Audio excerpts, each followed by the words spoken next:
माझ्या जीवनातला एक सुद्धा मिनिट मी वाया न जाऊन देता फक्त मतदारांसाठीच काम करत राहणं. सर आपण एक छोटासा रॅपिड फायर खेळूयात.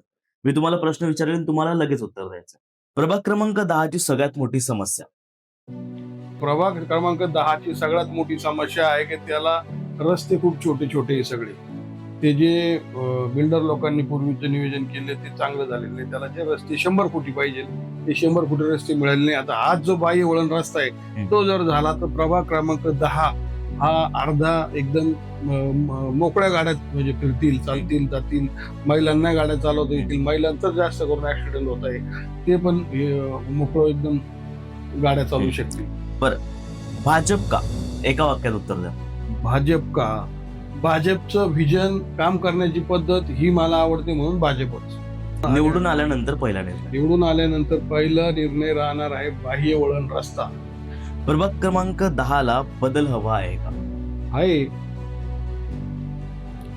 बरं, एक वचन मतदारांसाठी. मतदारांना माझं वचन आहे, म्हणजे हात जोडून विनंती आहे आणि वचन आहे का माझ्या जीवनातला एक सुद्धा मिनिट मी वाया न जाऊन देता फक्त मतदारांसाठीच काम करत राहणं.